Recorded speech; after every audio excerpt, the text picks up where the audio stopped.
দুর্গাপুজো চলে গেছে মানে কি দুর্গাপুজোর সব স্মৃতি ভুলে যাবো? এটা কি সম্ভব? আবারও তোমাদের সাথে দুর্গাপুজোরই ভিডিও শেয়ার করছি। যে ভিডিওটা পোস্ট করছি সেই ভিডিওটা কিন্তু অষ্টমী থেকে তোমরা দেখতে পাচ্ছ। রাজ আমাকে নিতে চলে এসেছে, তারপর আমরা হাওড়া চলে গেলাম। বাড়ি যেহেতু মাঝের গ্রাম, তো ও তো ট্রেন ধরেই আসবে, তো এখানে আমরা অনেকক্ষণ ওয়েট করার পরে তিশা চলে এসেছে। দেখো আসার সঙ্গে সঙ্গে কিন্তু তিশা প্রীতমদাকে কিন্তু জড়িয়ে ধরেছে। পরে দেখা হলে যা হয়। সেই দিন যেহেতু অষ্টমী ছিল, অষ্টমীর দিন ও সবাইকে নমস্কার করছিল, আর ওই নমস্কার নিতে গিয়ে দেখো আমি নেবো না বলে আমার হাতের নখই ভেঙে দিয়েছে। এবার তোমরা এটা ভেবো না এটা যে অরিজিনাল, এটা কিন্তু অরিজিনাল না, এটা ফেক ছিল বলে আমার কোনো হয়নি। এখন এরকম হতেই পারে। তো যাই হোক, তারপরে আমরা কিন্তু যেহেতু 8টা বেজে 9টা বেজে গেছিলো, তো সবাই বললো খাওয়া দাওয়া করেই ঘুরতে বেরোবো। আমরা একটা রেস্টুরেন্টে আসি এবং খেয়ে দিয়ে সবাই মিলে একসাথে ঘুরতে যাব।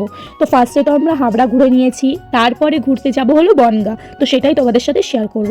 আর এদের দুজনের পাগলামো দেখো শুধুমাত্র। এবার এখান থেকে তো আমাদের বিরিয়ানি চলে এসছে, এই বিরিয়ানিটা খেয়েই কিন্তু আমরা 4 জনে মিলে ঘুরতে বেরিয়ে যাবো। এটা কি তিশা তো লঙ্কা খাওয়াচ্ছে প্রীতমদাকে, বাবা এরা কি যে করবে, আমি তো পাগলই হয়ে যাবো। খাওয়া দাওয়া করার পরে দেখো আমরা এক একটা করে প্যান্ডেল তোমাদের সাথে শেয়ার করছি। আর এই প্যান্ডেলটা কিন্তু হয়েছিল হলো বনগাঁতে, আর এই প্যান্ডেলটা কিন্তু খুব সুন্দর হয়েছিল, মার মুখটাই মেন, সেটাও খুব সুন্দর। এবার তোমাদের সাথে আরেকটা প্যান্ডেল শেয়ার করবো, তার আগে বলি যারা আমাকে অনেক সাপোর্ট করছো তাদের নাম, যেমন এমডি মুস্তাফা, খান মাশরুম, রিয়া সিং, সবাইকে অসংখ্য ধন্যবাদ আমাকে সাপোর্ট করার জন্য।